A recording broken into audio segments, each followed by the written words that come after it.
Assalamualaikum warahmatullahi wabarakatuh. Selamat datang kembali di History Islam ID, channel yang selalu menghadirkan kisah-kisah sejarah penuh makna, penuh intrik, dan tentu saja penuh kejutan yang seringkali jarang dibongkar di buku pelajaran.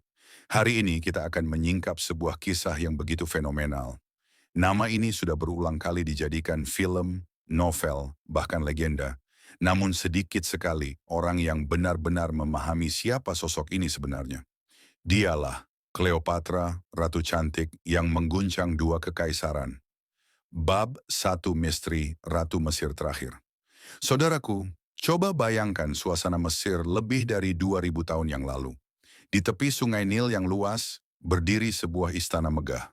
Pilar-pilarnya menjulang tinggi, lantainya dari batu pualam, dan dindingnya dihiasi ukiran yang menceritakan kejayaan para Firaun masa lalu. Tapi di tengah segala kebesaran itu, Mesir sebenarnya sedang rapuh. Kekuatannya meredup dan ancaman besar datang dari luar. Romawi, sebuah kekaisaran yang sedang haus akan wilayah baru. Dan di tengah rapuhnya Mesir itulah muncul seorang wanita muda.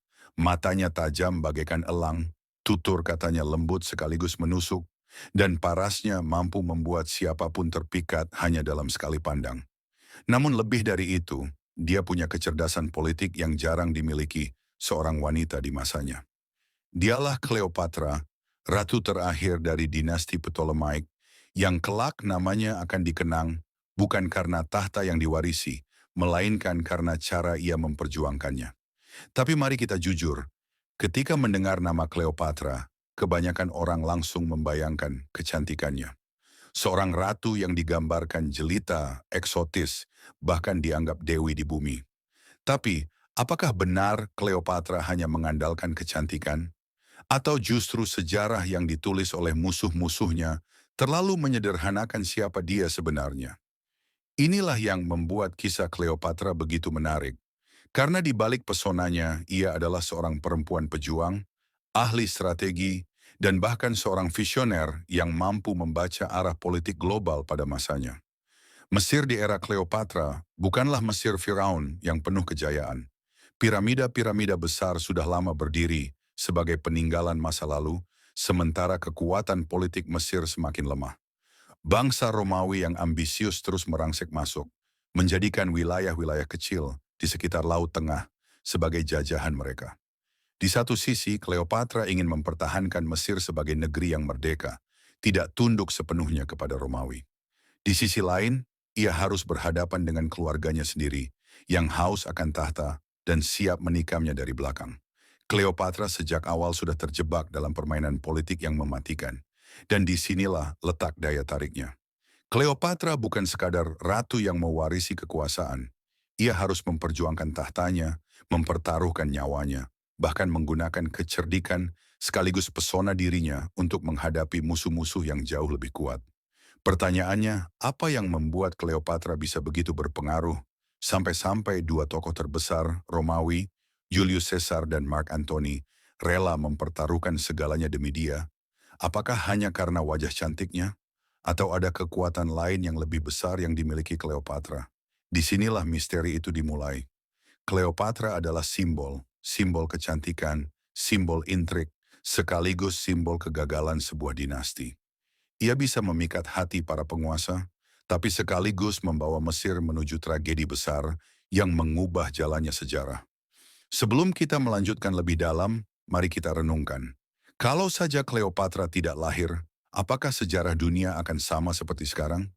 Karena dari keputusan-keputusan Cleopatra, lahirlah perang-perang besar, lahirlah aliansi berbahaya, dan akhirnya lahir tragedi yang membuat Mesir jatuh sepenuhnya ke tangan Romawi. Dan saudaraku, disitulah kita bisa melihat betapa satu orang bisa mengubah peta dunia. Bab 2. Awal kehidupan Cleopatra dan perebutan tahta. Cleopatra lahir sekitar tahun 69 sebelum Masehi dari sebuah keluarga kerajaan yang penuh kemewahan, tapi juga penuh intrik. Ia berasal dari dinasti Ptolemaic, sebuah dinasti keturunan Yunani Makedonia yang memerintah Mesir setelah penaklukan Alexander Agung. Meski mereka disebut Raja dan Ratu Mesir, kenyataannya Darah Mesir asli hampir tak lagi mengalir dalam diri mereka. Namun Cleopatra berbeda. Sejak kecil ia dikenal sebagai seorang gadis yang tidak hanya cantik, tapi juga haus akan ilmu pengetahuan. Ia belajar filsafat, matematika, seni berbicara, dan yang paling mengejutkan, ia menguasai banyak bahasa. Sumber-sumber sejarah mencatat bahwa Cleopatra mampu berbicara dalam lebih dari 7 bahasa, termasuk bahasa Mesir asli, yang bahkan sebagian besar keluarganya tidak bisa. Hal inilah yang membuatnya istimewa. Di saat raja-raja sebelumnya lebih sibuk dengan kemewahan dan pesta, Cleopatra justru berusaha mendekatkan diri kepada rakyat Mesir. Ia bukan sekadar ratu asing yang duduk di singgasana. Ia ingin menjadi simbol Mesir itu sendiri. Tapi perjalanan menuju tahta tidaklah mudah. Ayahnya, Ptolemy Domitian Auletes, adalah seorang raja yang lemah dan bergantung penuh pada kekuatan Romawi. Setelah wafat, tahta Mesir diwariskan kepada anak-anaknya, termasuk Cleopatra dan adiknya, Ptolemy XIII, yang masih sangat muda. Dan inilah awal dari perang saudara. Cleopatra yang cerdas berusaha mengendalikan kerajaan, tapi kelompok bangsawan Mesir lebih memilih adiknya yang mudah dipengaruhi. Ia pun digulingkan, dipaksa meninggalkan istana, dan hidup dalam pelarian. Bayangkan seorang ratu yang sah harus bersembunyi hanya karena intrik politik keluarganya sendiri. Namun Cleopatra bukan tipe wanita yang menyerah. Dari luar istana, ia merancang strategi. Ia tahu, jika ingin kembali ke singgasana, ia butuh sekutu yang lebih kuat daripada sekadar bangsawan Mesir. Dan pada saat itulah, sejarah mempertemukannya dengan tokoh paling berpengaruh di dunia kala itu. Julius Caesar, pemimpin besar Romawi. Pertanyaannya, bagaimana mungkin seorang gadis muda yang baru saja diusir dari tahtanya bisa meyakinkan penguasa Romawi yang bahkan ditakuti musuh-musuhnya? Apa yang dilakukan Cleopatra untuk mengubah nasibnya? Ada sebuah kisah legendaris yang hingga kini masih diceritakan dengan penuh kekaguman. Saat Julius Caesar tiba di Alexandria, Cleopatra tahu bahwa inilah kesempatan emasnya. Tapi masalahnya, istana dijaga ketat oleh orang-orang adiknya. Tidak mungkin ia bisa masuk begitu saja untuk menemui Caesar. Lalu apa yang ia lakukan? Dengan kecerdikan luar biasa, Cleopatra menyelundup masuk ke istana dengan cara yang sangat berani. Ia digulung dalam sebuah karpet besar, kemudian dibawa oleh seorang pelayannya ke dalam ruangan pribadi Julius Caesar. Dan ketika karpet itu dibuka, muncullah Cleopatra dengan segala pesonanya. Bayangkan perasaan Julius Caesar saat itu. Seorang wanita muda, berani, cerdas, dan mempesona datang dengan cara yang begitu dramatis. Cleopatra bukan hanya tampil sebagai wanita cantik, tapi juga menunjukkan dirinya sebagai sosok yang berani, menantang bahaya demi sebuah tujuan. Pertemuan inilah yang mengubah segalanya. Julius Caesar terpikat, bukan hanya oleh kecantikan Cleopatra, tapi juga oleh ambisinya. Ia melihat dalam diri Cleopatra seorang sekutu potensial, wanita yang rela melakukan apapun untuk merebut kembali tahtanya. Dan dari sinilah aliansi berbahaya itu dimulai. Cleopatra yang semula hanyalah ratu buangan, kini mendapatkan dukungan dari orang terkuat di dunia. Ia siap kembali merebut tahtanya, bukan dengan pasukan Mesir, tapi dengan kekuatan Romawi di belakangnya. Tapi pertanyaannya, apakah ini sebuah kemenangan? Ataukah justru awal dari kehancuran yang lebih besar? Karena setiap kali Romawi masuk dalam urusan sebuah kerajaan, jarang sekali kerajaan itu bisa selamat sepenuhnya. Bab 3. Aliansi Cleopatra dengan Julius Caesar. Dengan berani Cleopatra menyusup ke hadapan Julius Caesar, dibungkus dalam sebuah karpet, ia membuka babak baru dalam sejarah dunia. Adegan itu bukan sekadar kisah romantis yang melegenda, tetapi simbol dari keberanian seorang wanita yang tahu bagaimana memanfaatkan setiap peluang. Julius Caesar, penguasa Romawi yang saat itu sedang berada di puncak kejayaan, melihat Cleopatra bukan hanya sebagai seorang gadis cantik. Ia melihat seorang ratu muda yang penuh ambisi, berani menantang maut, dan memiliki kecerdasan politik yang jarang ditemuinya, bahkan di kalangan para jenderal Romawi. Cleopatra di sisi lain melihat Caesar sebagai pintu menuju kembalinya kejayaan Mesir.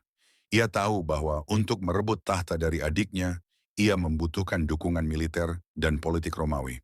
Caesar adalah jawaban atas semua itu. Dan benar saja, aliansi ini segera membuahkan hasil. Dengan dukungan Caesar, Cleopatra berhasil mengalahkan pihak yang mendukung adiknya, Ptolemy XIII. Pertempuran sengit terjadi di Alexandria, dan meskipun Romawi harus mengerahkan kekuatan besar, akhirnya Cleopatra keluar sebagai pemenang. Adiknya tenggelam di Sungai Nil ketika mencoba melarikan diri. Kemenangan ini meneguhkan posisi Cleopatra sebagai Ratu Mesir yang sah. Namun kemenangannya tidak datang tanpa harga. Sejak saat itu Mesir tidak lagi sepenuhnya bebas. Meski Cleopatra duduk di singgasana, bayang-bayang Romawi selalu berada di belakangnya. Di tengah situasi ini, hubungan pribadi Cleopatra dan Julius Caesar semakin berkembang. Mereka bukan hanya sekutu politik, tetapi juga pasangan yang menjalin hubungan asmara. Dari hubungan ini lahirlah seorang anak laki-laki yang kemudian dikenal dengan nama Caesarion atau Ptolemy XV. Kehadiran Caesarion menambah kontroversi besar. Bagi sebagian orang Mesir, ia dianggap simbol harapan baru, anak dari dua penguasa besar yang mungkin bisa membawa Mesir kembali jaya. Tapi bagi orang-orang Romawi, ini adalah ancaman. Mereka khawatir Caesarion akan dijadikan alasan oleh Cleopatra untuk menuntut kekuasaan atas Romawi. Dan disinilah intrik semakin memanas. Cleopatra mulai memainkan perannya bukan hanya sebagai Ratu Mesir, tapi juga sebagai Ratu di hati Caesar. Ia menghadiri pesta-pesta Romawi, berlayar ke Sungai Nil bersama Caesar, dan bahkan ikut dalam perjalanan Caesar ke Roma. Bayangkan, seorang ratu asing dengan pakaian eksotis khas Mesir berjalan di jalan-jalan Roma. Ia menjadi pusat perhatian, sekaligus sumber kecemburuan. Cleopatra tahu bagaimana memanfaatkan semua itu. Ia tidak hanya menunjukkan dirinya sebagai pasangan Caesar, tapi juga sebagai simbol kekuatan yang tak bisa diremehkan. Namun semua mata memandang sinis. Para senator Romawi berbisik-bisik, apakah Caesar sudah menjadi budak pesona Cleopatra? Kisah cinta sekaligus politik ini mengguncang Romawi. Cleopatra dianggap mengganggu tatanan, bahkan mengancam stabilitas kekaisaran. Sementara Caesar yang semakin kuat dengan dukungan rakyat justru semakin lengket dengan Cleopatra. Namun, saudaraku, sejarah mencatat bahwa tidak ada kekuasaan yang abadi. Pada tahun 44 sebelum Masehi, Julius Caesar tewas terbunuh dalam sebuah konspirasi besar di Senat Roma. Cleopatra yang saat itu berada di Roma dikejutkan oleh peristiwa ini. Dalam sekejap, sekutu terbesarnya lenyap dan posisinya kembali goyah. Pertanyaannya, apa yang akan dilakukan Cleopatra tanpa Caesar? Akankah ia runtuh atau justru menemukan sekutu baru untuk melanjutkan perjalanannya? Karena setelah Caesar tiada, muncul tokoh lain yang tak kalah berpengaruh, Mark Antony, seorang jenderal besar Romawi, yang kelak akan menjadi bagian paling dramatis dalam kisah Cleopatra. Bab 4. Cleopatra dan Mark Antony, Cinta, Perang, dan Ambisi. Setelah terbunuhnya Julius Caesar, dunia Romawi berguncang. Para senator saling mencurigai, jenderal-jenderalnya terpecah, dan Romawi berada di ambang perang saudara. Di tengah kekacauan ini, Cleopatra tahu bahwa nasib Mesir kembali berada di ujung tanduk. Tanpa sekutu, ia bisa kehilangan segalanya. Namun sejarah kembali mempertemukannya dengan sosok baru, seorang jenderal gagah, ambisius, dan haus akan kekuasaan. Dialah Mark Antony, salah satu sahabat terdekat Caesar sekaligus panglima perang Romawi yang disegani. Mark Antony dikenal sebagai sosok pemberani di medan perang, tapi juga terkenal dengan gaya hidup mewah, cinta pesta, dan mudah terbuai oleh kenikmatan. Cleopatra melihat celah di sini. Jika Caesar adalah sekutu politik yang kuat, maka Antony adalah sekutu yang bisa ia kendalikan melalui pesona sekaligus kelicikannya. Pertemuan pertama mereka begitu legendaris. Cleopatra datang ke kota Tarsus dengan gaya yang tak terlupakan. Ia berlayar di atas kapal megah dengan layar berwarna ungu, lambang kebangsawanan. Tubuhnya dihiasi perhiasan emas, harum wewangian menyebar ke udara, dan musik mengiringi kedatangannya. Cleopatra tampil bukan sekadar ratu, tapi seolah-olah ia adalah dewi hidup yang turun ke bumi. Mark Antony terpukau. Dari pandangan pertama, ia jatuh ke dalam pesona Cleopatra. Dan seperti yang sudah dilakukan sebelumnya dengan Julius Caesar, Cleopatra kembali memainkan kartu terkuatnya, kecantikan yang dibalut kecerdikan politik. Mereka pun menjalin hubungan asmara sekaligus aliansi politik. Antony mendapat dukungan Mesir, kekayaan, pasukan, dan stabilitas yang ia butuhkan untuk memperkuat posisinya di Romawi. Cleopatra, di sisi lain, mendapat pelindung baru yang bisa menjaga tahtanya dari ancaman musuh-musuhnya. Namun hubungan ini tidak berhenti pada politik semata. Mereka benar-benar larut dalam kisah cinta yang membara. Antony bahkan meninggalkan istrinya yang sah di Roma demi Cleopatra. Mereka hidup dalam kemewahan di Alexandria, berpesta hampir setiap malam, dan memamerkan kekuasaan mereka bagaikan raja dan ratu dunia. Tapi inilah yang membuat Romawi murka. Banyak senator mulai melihat Antony sebagai pengkhianat yang tunduk pada seorang wanita asing. Mereka menyebarkan propaganda. Antony sudah diperbudak oleh Cleopatra. Ia bukan lagi jenderal Romawi, tapi boneka Mesir. Ketegangan memuncak ketika Antony memberi sebagian wilayah Romawi di timur kepada anak-anak Cleopatra. Bahkan ia mengangkat Caesarion, anak Cleopatra dengan Julius Caesar, sebagai pewaris sah Caesar. Ini adalah penghinaan besar bagi Octavianus, kelak dikenal sebagai Augustus, pewaris politik Caesar yang juga rival utama Antony. Octavianus tidak tinggal diam. Ia menggunakan hubungan Antony dan Cleopatra sebagai senjata propaganda. Di hadapan rakyat Romawi, ia menggambarkan Cleopatra sebagai wanita penggoda berbahaya, seorang ratu asing yang ingin meruntuhkan kejayaan Romawi dengan pesonanya. Dan Antony, katanya, hanyalah korban yang jatuh ke dalam pelukan penyihir dari timur. Dari sini, konflik pribadi berubah menjadi konflik politik berskala besar. Romawi terbelah menjadi dua kubu, pendukung Octavianus dan pendukung Antony. Cleopatra pun ikut terseret dalam pertarungan ini, karena Antony menjadikan Mesir sebagai basis kekuatannya. Puncaknya adalah pertempuran Actium pada tahun 31 sebelum Masehi. Di Laut Yunani, pasukan gabungan Antony dan Cleopatra berhadapan dengan armada Octavianus. Ini bukan sekadar perang antar jenderal, tapi perang penentuan siapa yang akan menguasai dunia. Namun, tragedi menanti. Armada Antony dan Cleopatra kalah telak. Banyak kapal mereka hancur, pasukan melarikan diri, dan Antony sendiri dibuat terpojok. Cleopatra kabur kembali ke Mesir, dan Antony yang setia padanya ikut mundur. Kekalahan ini menjadi awal dari akhir. Antony kehilangan dukungan, sementara Octavianus semakin kuat. Dan sejak saat itu, takdir Antony dan Cleopatra semakin dekat dengan kehancuran. Pertanyaannya, bagaimana seorang jenderal besar dan ratu paling cerdas di dunia bisa jatuh begitu dalam? Apakah karena cinta yang membutakan, atau karena strategi politik yang salah langkah? Bab 5. Kejatuhan sang ratu dan akhir yang tragis. Namun tak ada kekuasaan yang abadi. Bahkan seorang ratu tercantik sekalipun, yang mampu menundukkan hati Kaisar Romawi, tidak bisa melawan arus sejarah. Setelah kekalahan besar di pertempuran Actium tahun 31 sebelum Masehi, nasib Cleopatra berubah drastis.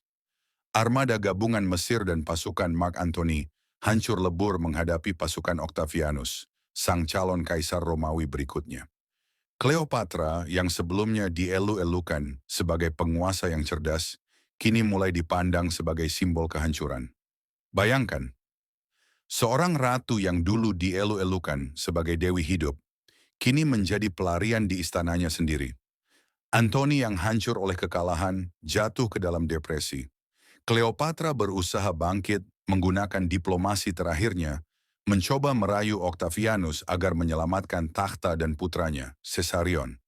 Tapi Octavianus jauh lebih licik dari yang diduga Cleopatra. Ia hanya punya satu tujuan, menjadikan Mesir sepenuhnya milik Romawi.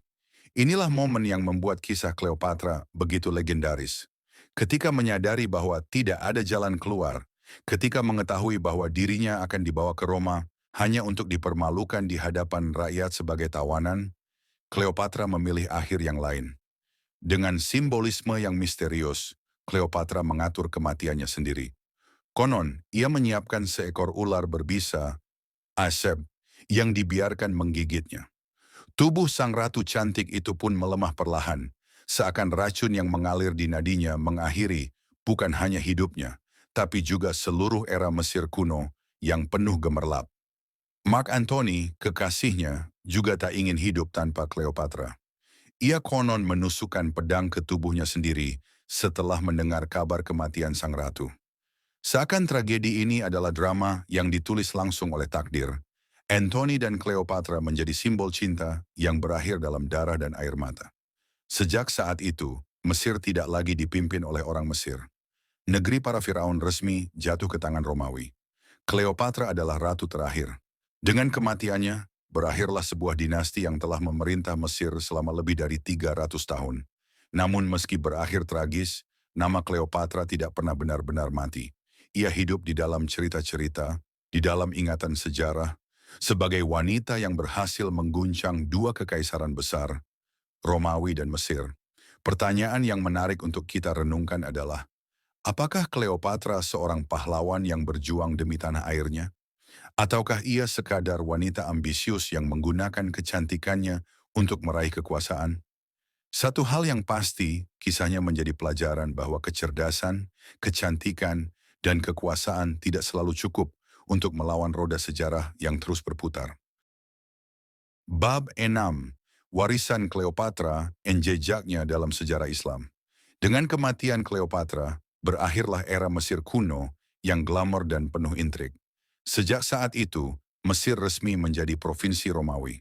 Tidak ada lagi ratu, tidak ada lagi faraon, tidak ada lagi Mesir yang merdeka. Semua kebijakan, semua kekuasaan, bahkan arah sejarah negeri itu kini dikendalikan langsung dari Roma. Namun disinilah letak menariknya. Kejatuhan Cleopatra bukan hanya akhir dari sebuah dinasti, tapi juga awal dari perjalanan panjang Mesir menuju masa depan yang berbeda. Dari tangan Romawi, Mesir berpindah ke Bizantium. Dan kelak pada abad ke-7 Masehi, Mesir akan menjadi salah satu wilayah kunci yang ditaklukkan oleh kaum muslimin di bawah kepemimpinan Khalifah Umar bin Khattab radhiyallahu anhu dengan jenderal besar Amr bin al-Ash sebagai panglima perang. Lihatlah benang merah sejarahnya. Cleopatra adalah simbol akhir Mesir lama, sedangkan Islam kelak menjadi simbol awal Mesir baru. Dua titik sejarah yang dipisahkan oleh lebih dari 600 tahun, namun saling terkait. Mesir yang dulu diperjuangkan Cleopatra agar tetap berdaulat, akhirnya benar-benar meraih kejayaan baru di bawah panji Islam. Bukan lagi sekadar tanah jajahan Romawi, tapi menjadi pusat ilmu pengetahuan, kota ulama, dan mercusuar peradaban. Dari Mesir, lahir ilmuwan, ahli tafsir, fuqaha, bahkan Al-Azhar, salah satu universitas tertua di dunia. Apakah Cleopatra pernah membayangkan bahwa tanah yang ia coba selamatkan dengan segala cara, kelak akan menjadi jantung dunia Islam? Mungkin tidak. Tapi inilah uniknya sejarah. Setiap akhir selalu menjadi awal bagi sesuatu yang baru. Dan disinilah kita melihat sebuah pelajaran penting. Bahwa betapapun besar usaha manusia mempertahankan kejayaan, pada akhirnya takdir Allah lah yang menentukan. Cleopatra menutup lembaran Mesir kuno, sementara Islam membuka lembaran baru Mesir yang jauh lebih agung. Maka warisan Cleopatra bagi dunia Islam bukan dalam bentuk agama atau ajaran, melainkan dalam bentuk sejarah transisi. Ia menjadi penanda berakhirnya era gelap penuh intrik, dan awal dari perjalanan panjang Mesir menuju cahaya Islam. Cleopatra, simbol kejayaan dan kejatuhan. Sahabat Histori Islam ID, inilah akhir dari kisah yang begitu panjang dan penuh drama. Cleopatra, seorang ratu yang dikagumi karena kecantikannya, ditakuti karena kecerdasannya, namun juga dikutuk karena ambisinya. Ia mengguncang dua kekaisaran besar, Romawi dan Mesir, dengan hanya satu senjata, dirinya sendiri.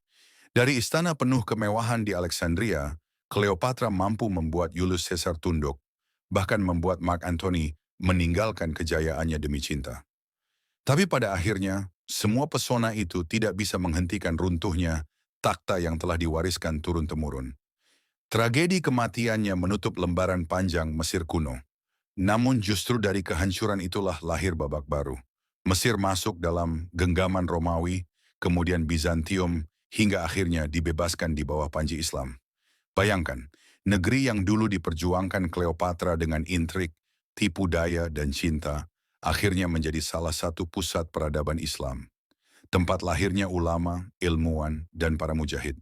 Seakan Allah menegaskan bahwa semua kekuasaan di dunia hanyalah sementara dan hanya takdirnya yang abadi. Dari kisah Cleopatra, kita belajar satu hal penting. Bahwa kecantikan, kekayaan, dan kekuasaan tidak akan pernah mampu melawan kehendak Allah.